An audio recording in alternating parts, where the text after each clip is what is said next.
ಶಾಸಕ ರಾಜು ಕಾಗೆ ಹೇಳಿಕೆ. ಬಸನಗೌಡ ಪಾಟೀಲ್ ಯತ್ನಾಳ್ ನಮ್ಮ ಪಕ್ಷಕ್ಕೆ ಬಂದರೆ ಕರೆದುಕೊಳ್ಳುತ್ತೇವೆ. ಹೈಕಮಾಂಡ್ ಜೊತೆಗೆ ಚರ್ಚೆ ಮಾಡಿ ಕರೆದುಕೊಂಡು ಬನ್ನಿ ಅಂದ್ರೆ ಸ್ವಾಗತ ಮಾಡ್ತೀವಿ. ನಾನೇ ಬಸನಗೌಡ ಪಾಟೀಲ್ ಯತ್ನಾಳನ್ನ ಕಾಂಗ್ರೆಸ್ಗೆ ಕರೆದುಕೊಂಡು ಬರುತ್ತೇನೆ. ನನಗೆ ಜವಾಬ್ದಾರಿ ಕೊಟ್ಟರೆ ಕರೆದುಕೊಂಡು ಬರುತ್ತೇನೆ. ಬೆಲೆ ಏರಿಕೆಯಿಂದ ಅಷ್ಟೇನು ಹೊರೆ ಆಗೋದಿಲ್ಲ. ನಮಗೂ ಇತಿಮಿತಿ ಇದೆ. ಹೊಸ ಬಸ್ ನಿಲ್ದಾಣ ನಿರ್ಮಾಣ, ಹೊಸ ಬಸ್ ಖರೀದಿ ಮಾಡುತ್ತಿದ್ದೇವೆ. ಸದ್ಯದ ವ್ಯವಸ್ಥೆ ಸರಿಪಡಿಸಬೇಕು. ನೋ ಪ್ರಾಫಿಟ್ ನೋ ಲಾಸ್ ನಲ್ಲಿ ಸಂಸ್ಥೆ ನಡೆಯಬೇಕು. 5 ಗ್ಯಾರಂಟಿ ಜನರಿಗೆ ಉಪಯೋಗ ಆಗುತ್ತಿದೆ. ನಮ್ಮ ಯೋಜನೆಗಳನ್ನ ಯಾರು ವಿರೋಧ ಮಾಡ್ತಿದ್ರು ಅವರೇ ನಮ್ಮನ್ನ ಕಾಪಿ ಮಾಡ್ತಿದ್ದಾರೆ. ಸರ್ಕಾರದಲ್ಲಿ ಅಡೆತಡೆ ಸಹಜ, ಆದರೆ ಸಿದ್ದರಾಮಯ್ಯ ಪಾರದರ್ಶಕವಾಗಿ ಸರ್ಕಾರ ನಡೆಸಿದ್ದಾರೆ. ಹನಿ ಟ್ರ್ಯಾಪ್ ಇದು ವೈಯಕ್ತಿಕ, ಅದು ಸರ್ಕಾರದ ಯೋಜನೆ ಅಲ್ಲ. ಸದನದಲ್ಲಿ ರಾಜಣ್ಣ ಅವರ ಹೆಸರು ತೆಗೆದುಕೊಂಡಿದ್ದು ಯತ್ನಾಳ್. ಅದಕ್ಕೆ ರಾಜಣ್ಣ ಸದನದಿಂದ ಕೆಲವು ವಿಚಾರಗಳಿಂದ ಕೆಲವು ದರಗಳನ್ನು ಪರಿಷ್ಕರಣೆ ಮಾಡಿದ್ದೀವಿ. ರೈತರಿಗೆ ಪ್ರೋತ್ಸಾಹನ ಅದು ಆಮೇಲೆ ಬೇರೆ ಬೇರೆ ನಾವು ಜನರಿಗೆ ಈಗ ನಮ್ಮ ಪಂಚ ಗ್ಯಾರಂಟಿಗಳು ಸಾಕಷ್ಟು ಈಗ ಜನ ಉಪಯೋಗ ಆಗ್ತಾ ಇದ್ದಾವೆ.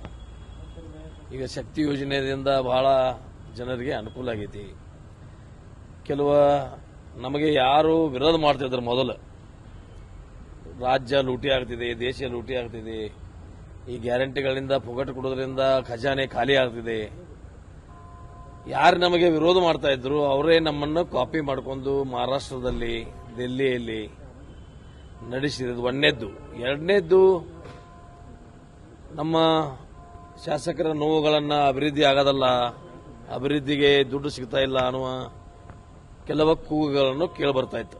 ನಾನು ನಿನ್ನೆನೆ 15 ಕೋಟಿ ರೂಪಾಯಿ ರಸ್ತೆಗಳು, 8 ಕೋಟಿ 60 ಲಕ್ಷ ರೂಪಾಯಿ ಪ್ರಜಾಸೌಧ ಅಂದ್ರೆ ಮಣಿ ವಿಧಾನಸೌಧ, ಆಮೇಲೆ ಕೆರೆ ತುಂಬು ಯೋಜನೆಗಳು 138 ಕೋಟಿ ರೂಪಾಯಿ 11 ಕೆರೆ ತುಂಬಿ ಯೋಜನೆಗಳನ್ನು, ಮತ್ತೊಂದು 6 ಕೆರೆಗಳನ್ನು ಕಾಗವಾಡದಿಂದ ಶೆಡ್ಬಾಳ್, ಕಾಗವಾಡ, ಲೋಕೂರ್, ಮಂಗಸುಳಿ, ಅದು 26 ಕೋಟಿ ರೂಪಾಯಿದ ಮೊನ್ನೆ ಟೆಂಡರ್ ಕರೆದು ವರ್ಕ್ ಆರ್ಡರ್ ಕೊಟ್ಟಿದ್ದೀವಿ.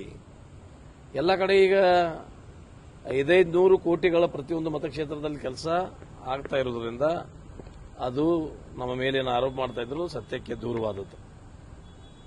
ಇಷ್ಟೆಲ್ಲ ಸರ್ಕಾರದಲ್ಲಿ ನಡೆಸುವಾಗ ಸ್ವಲ್ಪ ಅಡೆತಡೆಗಳಾಗೋದು ಸಹಜ, ಯಾರೇ ಇರಲಿ, ಅದು ಯಾವೇ ಪಕ್ಷ ಇರಲಿ.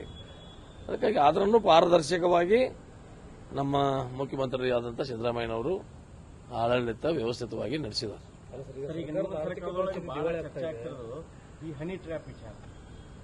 ಅದು ಇಂಡಿವಿಜುವಲ್ ಸರ್ಕಾರದ ಯೋಜನೆ ಅಲ್ಲದ, ಅದು ಇಂಡಿವಿಜುವಲ್. ನಾನು ಹೆಂಗ್ ಹೇಳಕ್ಕಾಗತ್ತೇನ, ಅದರ ಬಗ್ಗೆ ನನಗೇನು ಸರಿಯಾದ ಮಾಹಿತಿ ಇಲ್ಲ. ನಾನು ಅದ್ರ ಬಗ್ಗೆ ಹೇಳಲಿಕ್ಕೆ ಹೋಗೋದಿಲ್ಲ, ನನಗೇನು ಮಾಹಿತಿ ಇಲ್ಲ. ಅದು ಏನು ಅಷ್ಟು ನನಗೇನು ಮಾಹಿತಿ ಇಲ್ಲ, ನಾನು ಹೇಳಕ್ ಬಯಸೋದಲ್ಲ.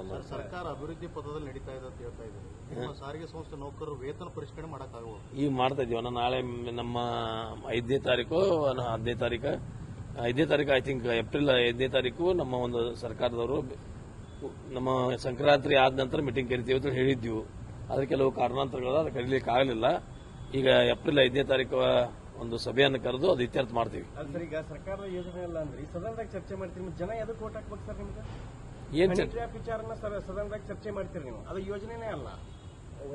ಅದು ನೋಡ್ರಿ, ಅದು ಕೆಲವು ವಿರೋಧ ಪಕ್ಷದವರಲ್ಲಿ ಪ್ರಸ್ತಾಪ ಮಾಡಿದ್ರು. ವಿರೋಧ ಪಕ್ಷದವರು ಪ್ರಸ್ತಾಪ ಮಾಡಿದ್ರು.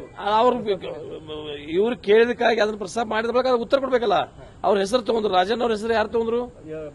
ಮಾಡ್ಲಿ ತಗೊಂಡು ಅದು ತಗೊಂಡ್ ಬಳಿಕ ಅದನ್ನ ಸುಮ್ಮನೆ ಕೂತಿದ್ರೆ ಅದು ಪ್ರೂಫ್ ಮಾಡ್ತಿದ್ರು. ಅದಕ್ಕೊಂದು ಏನಾದ್ರು ಸರಿಯಾದ ಉತ್ತರ ಕೊಡ್ಬೇಕಾಯ್ತಲ್ಲ. ಅವರು ಉತ್ತರವನ್ನು ಕೊಟ್ಟಿದ್ದಾರೆ ಹೊರತು ಅದನ್ನೇನಲ್ಲಿ ಸದನದಾಗ ಚರ್ಚೆ ಮಾಡುವಂತದ್ದು ವಿಷಯ ಅದೇನು ಅಜೆಂಡಾದಾಗಿತ್ತ, ಅದೇನು ನಮ್ಮ ಅಜೆಂಡಾದಾಗಿತ್ತ, ಅದನ್ನ ಸ್ಪೀಕರ್ ಚರ್ಚೆಗೆ ಅವಕಾಶ ಕೊಟ್ರ.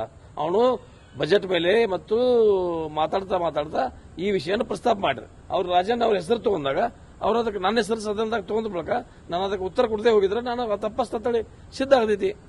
ಅದಕ್ಕಾಗಿ ಅದನ್ನ ಮಾತಾಡಿದ್ರೆ ಅದಕ್ಕೇನು ಬಹಳ ನೀವು ಚರ್ಚೆಗೆ ಕೊಡಬೇಡ್ರಿ. ಡೆವಲಪ್ಮೆಂಟ್ ಸಲುವಾಗಿ ನೋಡೋಣ. ಅದು ಅವರ ಪಕ್ಷದ ವಿಷಯ. ನಾವ್ ಹೆಂಗ್ ಹೇಳೋಣ ಅದನ್ನ? ಅವ್ರ ಪಕ್ಷದ ವಿಷಯ. ನಾನು ಕಾಂಗ್ರೆಸ್, ಅವ್ರ ಬಿಜೆಪಿ, ಆ ಪಕ್ಷದಲ್ಲಿ ಇರುವ ಏನಾದರೂ ಗದ್ದಲಗಳು ನಾನೇ ಯಾಕೆ ಮಾತಾಡಕ್ ಹೋಗ್ಬೇಕು? ಶೋರ್ 100% ಕರ್ಕೋತೀವಿ. ಯಾಕೆ ನಮ್ಮ ಪಕ್ಷಕ್ಕೆ ಏನಾಗೈತೆ ಅದು ಬಿಟ್ಟು ಬರ್ತಿರ್ತಂದ್ರೆ ನಮ್ಗೆ ಬರ್ಲಾಕ ಅವ್ರು ರೆಡಿ ಆದ್ರೆ ನಮ್ಮ ಹೈಕಮಾಂಡ್ ಹೈಕಮಾಂಡ್ದವ್ರು ಕೂಡ ಚರ್ಚೆ ಮಾಡ್ತೀನಿ. ನಾನು ಚರ್ಚೆ ಮಾಡಿ ಬರ್ತಾ ಇದ್ರೆ ತಗೋತೀವಿ. ನೀವೇ ಇನಿಷಿಯೇಟ್ ತಗೋತೀರಿ ಸರ್? ತಗೋತೀನಿ ಏನ್ ತೊಂದರೆ ಇದು? ನಿಮ್ಮ ಜಾರಕಿಹೊಳಿ ಸಾಹೇಬರು ನಿನ್ನೆ ಕುಮಾರಸ್ವಾಮಿ ಅವ್ರನ್ನ ಭೇಟಿಯಾಗಿದ್ದಾರೆ ದೆಹಲಿ ಒಳಗೆ. ಡೆವಲಪ್ಮೆಂಟ್ ಸಲುವಾಗಿ, ಅಭಿವೃದ್ಧಿ ಸಲುವಾಗಿ ಅವರು ಕೇಂದ್ರೀಯ ಮಂತ್ರಿಗಳಿದ್ದಾರು, ಭೇಟಿ ಮಾಡೋದು. ಈಗ ನಾನು ಹೋಗಿ ನರೇಂದ್ರ ಮೋದಿ ಅವ್ರನ್ನ ಭೇಟಿ ಆದ್ರೆ, ರಾಜೀವ್ ಕಾಗಿ ಅವರು ಕಾಂಗ್ರೆಸ್ MLA ಕರ್ನಾಟಕ, ಇದು ವಾಯವ್ಯ ಕರ್ನಾಟಕ ರಾಜ್ಯ ಸಾರಿಗೆ ಅಧ್ಯಕ್ಷರು ನರೇಂದ್ರ ಮೋದಿ ಅವರು ಭೇಟಿ, ಅದು ಬೇರೆ ಸ್ವರೂಪ ಯಾಕೆ ಕೊಡ್ತೀರೇನಾ? ಬೇಕಾಗಿಲ್ಲ. ಏನೋ ಅಭಿವೃದ್ಧಿ ಸಲುವಾಗಿ ಭೇಟಿಯಾಗಿರಬೇಕು. ರಾಜ್ಯದ ಹಿತದೃಷ್ಟಿಯಿಂದ, ಅದು ಅಭಿವೃದ್ಧಿ ದೃಷ್ಟಿಯಿಂದ ಭೇಟಿಯಾಗಿರ್ತಾರೆ. ಅದಕ್ಕೆ ಬೇರೆ ವಿಷಯ ಚರ್ಚೆ ಕೊಡೋದು ಅವಶ್ಯಕತೆ ಇಲ್ಲ. Thank you. ಅವರೇ ಹೇಳಿದಾರಲ್ರಿ, ಅವ್ರೇನ್ ಹೇಳಿದಾರು ಅದು ಸಿದ್ಧ ಮಾಡಿ ತೋರಿಸಿದ್ದಾದ್ರೆ ನಾನು ರಾಜಕೀಯದಿಂದ ನಿವೃತ್ತಿ ಆಗ್ತೀನಿ, ನಾನು ಹಂಗೆ ಮಾತಾಡೇ ಇಲ್ಲ ಅಂತೇಳಿ ಸ್ವಂತ DK ಶಿವಕುಮಾರ್ ಅವರ ಹೇಳಿದಾರು. ಸಂವಿಧಾನ ಬದಲಾವಣೆ ಬಗ್ಗೆ ನಾನು ಹಂಗೆ ಮಾತಾಡಿಲ್ಲ ಅಂತ ಹೇಳಿದಾರೆ. ಓಕೆ, ಥ್ಯಾಂಕ್ ಯು ಅಣ್ಣ, ಥ್ಯಾಂಕ್ ಯು.